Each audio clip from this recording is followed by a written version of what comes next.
हम बात करने वाले विद्युत रासायनिक श्रेणी के बारे में। हाँ देखो, विद्युत रासायनिक श्रेणी क्या होती है, ये एक प्रकार से श्रेणी होती है जिसमें जो आपके क्या रहते हैं, इस प्रकार से तत्व व्यवस्थित रहते हैं। यहाँ पर मैंने अभी कितने तत्व लिखा है, केवल 18 तत्व लिखा है। हालांकि कुल मिला के कितने तत्व होते हैं, 118 तत्व होते हैं। तो जितने भी आपके 118 तत्व है, इन सभी को इस श्रेणी में क्या किया गया है, व्यवस्थित किया गया है। अब किस आधार पर व्यवस्थित किया गया है, तो इन्हें व्यवस्थित किया गया है मानक अपचयन विभव, अर्थात इन जिसका मानक अपचयन विभव सबसे कम है वो सबसे ऊपर, और जिसका मानक अपचयन विभव सबसे अधिक है वो सबसे नीचे व्यवस्थित किया गया है। हाँ, तो एक प्रकार से विद्युत रासायनिक श्रेणी एक ऐसी श्रेणी है जिनमें तत्वों को उनके मानक अपचयन विभव के आधार पर व्यवस्थित किया गया है। किसके आधार पर व्यवस्थित किया गया है, मानक अपचयन विभव के आधार पर व्यवस्थित किया गया है। अब सबसे कम मानक अपचयन विभव लिथियम का होता है, उससे अधिक पोटेशियम का, उससे अधिक बेरियम का, उससे अधिक कैल्शियम का, उससे अधिक सोडियम का। यदि मैं जो 18 तत्व है इन सब में बात करूं तो सबसे अधिक मानक अपचयन विभव किसका होगा, इस I2 का। तो हम ये देख सकते हैं कि मैंने किस क्रम में यहाँ पर व्यवस्थित किया हूँ, बढ़ते क्रम में यहाँ पर मैंने क्या किया हूँ, व्यवस्थित किया हूँ, है कि नहीं। सबसे कम इसका, फिर और बढ़ाया, फिर और बढ़ाया, फिर और बढ़ाया। मतलब विद्युत रासायनिक श्रेणी एक ऐसी श्रेणी होती है जिनमें तत्वों को उनके बढ़ते हुए या घटते हुए मानक अपचयन विभव के क्रम में रखा जाता है। इतनी बात समझ में आती है। अब देखो, अब जो सबसे ऊपर होगा उसका मानक अपचयन विभव क्या होगा, सबसे कम होगा, और जो सबसे नीचे होगा उसका मानक अपचयन विभव क्या होगा, सबसे अधिक होगा। जैसे कि एग्जांपल में जो हमने लिए 18 तत्व, उनमें सबसे अधिक मानक अपचयन विभव किसका हो गया, आपके I2 का, और सबसे कम किसका हो गया, आपके लिथियम का हो गया। सबसे कम लिथियम का आपका। तो देखना, लिथियम का मानक अपचयन विभव सबसे कम है, मतलब इसके अपचयन करने की प्रवृत्ति सबसे कम है। मानक अपचयन विभव इसका सबसे कम है, इसका मतलब इसके अपचयन करने की प्रवृत्ति सबसे कम है। और मानक अपचयन विभव इसका सबसे अधिक है, इसका मतलब क्या है, किसके अपचयन करने की प्रवृत्ति सबसे अधिक है। अब यदि इसके अपचयन करने की प्रवृत्ति सबसे कम है तो इसकी प्रवृत्ति क्या करने की होगी, ऑक्सीकरण करने की होगी। और मतलब कि ऑक्सीकरण करने की अधिक प्रवृत्ति होगी इसकी। जबकि यदि मैं इसका बात करूं, मानक अपचयन विभव बहुत अधिक है तो इसका अपचयन करने की तो प्रवृत्ति बहुत अधिक होगी, लेकिन ऑक्सीकरण करने की प्रवृत्ति बहुत ही कम होगी। तो यदि एग्जाम में पूछता है कि लिथियम और पोटेशियम में किसके ऑक्सीकरण करने की प्रवृत्ति अधिक है, तो आंसर क्या लिखेंगे हम, लिथियम की। और यदि आपसे पूछा जाए बेरियम और आपके कोबाल्ट में किसकी अपचयन करने की प्रवृत्ति सबसे अधिक है, तो क्या आएगा आपका कोबाल्ट। आपको कुछ भी याद नहीं रखना है, विद्युत रासायनिक श्रेणी में एग्जाम में दे दी जाएगी, इस प्रकार से सब दे दिया जाएगा। बस आपको इस श्रेणी के आधार पर वो पूछ लेगा कि बताइए कैल्शियम के क्या करने की प्रवृत्ति सबसे अधिक होगी, अपचयन या ऑक्सीकरण। तो क्या आएगा इसका आंसर, ऑक्सीकरण। क्या आएगा, ऑक्सीकरण, क्योंकि बहुत ही ऊपर है ना। तो जितने भी अभी तत्व दिख रही है, जो 4 नंबर तक के तत्व है, इनका जो अपचयन भी बहुत ही क्या होगा, कम होगा, इसलिए तो हमने इन्हें ऊपर रखा है कि नहीं। तो इसके करने की क्या करने की अधिक प्रवृत्ति होगी, ऑक्सीकरण करने की प्रवृत्ति अधिक होगी इनकी। जबकि यदि मैं इन तत्वों की बात करूं, मतलब निखिल के बाद से तत्वों की बात करूं, तो क्या करने की इनकी प्रवृत्ति अधिक होगी, अपचयन करने की प्रवृत्ति इनकी अधिक होगी। लेकिन मैं ऐसे बोलूं कि निखिल और बेरियम में किसकी प्रवृत्ति ऑक्सीकरण करने की अधिक होगी, तो आएगा आपका बेरियम। तो बेसिकली आपका ये होती है। तो विद्युत रासायनिक श्रेणी के जो ये समझे क्या होता है, जिनमें तत्वों को उनके बढ़ते हुए या घटते हुए, बढ़ते हुए भी रख सकते हैं, घटते हुए भी रख सकते हैं, बढ़ते हुए घटते हुए मानक अपचयन विभव के क्रम में रखा जाता है। जो तत्व सबसे ऊपर होता है उसके अपचयन करने की प्रवृत्ति सबसे कम, और जो तत्व सबसे नीचे होता है उसके अपचयन करने की प्रवृत्ति सबसे अधिक होती है, मतलब ऑक्सीकरण करने की प्रवृत्ति सबसे कम होती है। अब हम क्या देखेंगे, इसके अनुप्रयोग, मतलब विद्युत रासायनिक श्रेणी को बनाने का मतलब क्या था, इसका उपयोग कहाँ कहाँ किया गया, तो अब हम वही देखेंगे, विद्युत रासायनिक श्रेणी के अनुप्रयोग। पहले अनुप्रयोग की यदि मैं बात करूं तो इसका उपयोग करते हैं हम ऑक्सीकारक व अपचायक। ऑक्सीकारक व अपचायक की प्रबलता की गणना करने में हम किसका उपयोग करते हैं, आपका इस विद्युत रासायनिक श्रेणी का उपयोग करते हैं। अब कैसे करते हैं उसे समझने का प्रयास करना। देखो, ऑक्सीकारक क्या होते हैं, जो कि अपचयन करते हैं, और अपचायक क्या होते हैं, जो कि ऑक्सीकरण करते हैं। अब बताओ, लिथियम और यदि मैं कैल्शियम में पता लगाना चाहूं कि ऑक्सीकारक कौन प्रबल होगा और कौन प्रबल अपचायक होगा। तो कैसे पता लगा सकता हूं, देखिए जैसे कि जिसका जो ऑक्सीकरण अधिक करेगा वो क्या कहलाएगा आपका, अच्छा अपचायक कहलाएगा। मतलब सबसे अधिक ऑक्सीकरण कौन कर सकता है, लिथियम, मतलब ये सबसे प्रबल क्या कहलाएगा, अपचायक। और जबकि ये कौन सा था आपका था, तो शायद कैल्शियम था, है ना। तो कैल्शियम क्या कहलाएगा आपका, इसकी तुलना में दुर्बल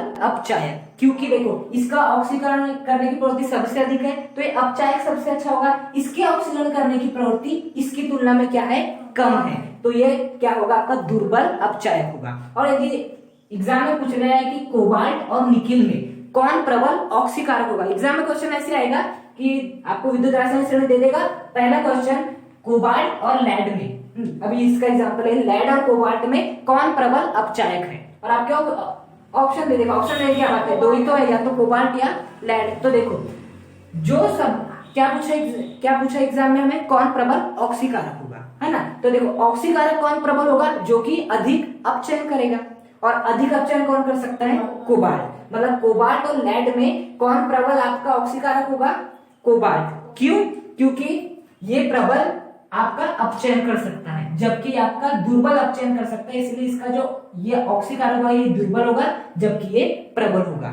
ऑक्सीकारक का मतलब होता है जो कि अपचयन करते हैं, जो जितना अधिक अपचयन करेंगे उसका मतलब वो उतना ही अच्छा क्या होगा, ऑक्सीकारक, और जो जितना अच्छा क्या करेंगे, ऑक्सीकरण करेंगे, वो उतना ही प्रबल क्या होगा, आपका अपचायक होगा। इस श्रेणी से हम आपका ये पहचान सकते हैं। देखो दूसरा इसका ईएमएफ का निर्धारण करने में दूसरा अनुप्रयोग क्या हो जाता है, विद्युत रासायनिक श्रेणी का ईएमएफ। ईएमएफ का मतलब होता है सेल विभव या विद्युत वाहक बल।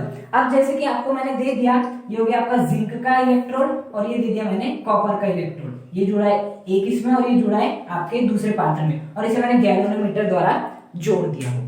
हाँ, अब मुझे क्या करने बोल रहा है, वो ईएमएफ का मान ज्ञात करने कह रहा है। तो आपके पास दो ऑप्शन है, या तो गैल्वेनोमीटर से देख लीजिए। अब मान लो गैल्वेनोमीटर से नहीं देख सकते किसी भी कारण से, तो आपको तो मालूम है जिंक का जो क्या होता है, आपका क्या होता है, अपचयन विभव होता है, वो कितना होता है, यहाँ पर विद्युत रासायनिक श्रेणी में उनका मान भी दिया रहता है। मैंने मानों को नहीं लिखा, जैसे लेड का भी कोई ना कोई मान होता है, चाहे तो -3 हो सकता है, -2 हो सकता है, जो भी निर्धारित किए होंगे हमने।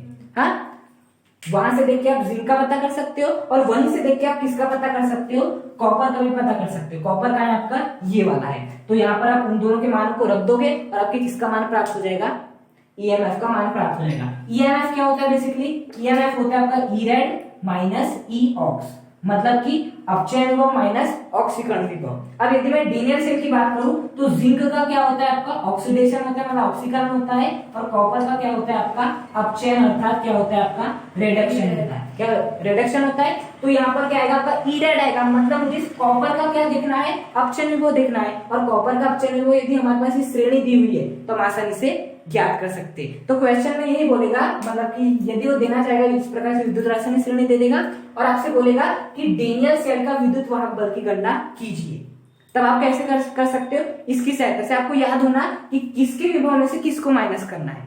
कॉपर के विभव में से जिंक के विभव क्या करना पड़ेगा, माइनस, और आपका आंसर आसानी से आ जाएगा।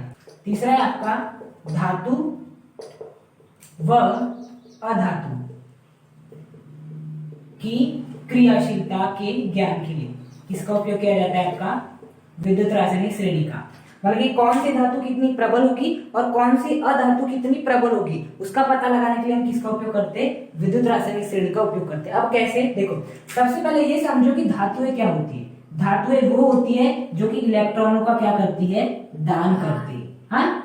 और अधातु क्या होती है, जो कि इलेक्ट्रॉनों को ग्रहण करती है। हाँ, बात समझ में आती है, जो धातु होती है वो इलेक्ट्रॉन का दान करती है, और जो अधातु होती है वो क्या करती है, इलेक्ट्रॉन को ग्रहण करती है। अब देखना, ऑक्सीकरण अर्थ का अर्थ क्या होता है, इलेक्ट्रॉन का दान करना, मतलब जो जितना अधिक क्या करेगा, ऑक्सीकरण करेगा, वह उतना ही क्या होगी, आपकी प्रबल धातु होगी, और जो जितना कम आपका ऑक्सीकरण करेगा वो उतनी ही क्या होगी, दुर्बल धातु होगी, मतलब क्या होगी, अधातु होगी। और इलेक्ट्रॉन ग्रहण करने का मतलब क्या होता है, अपचयन करना।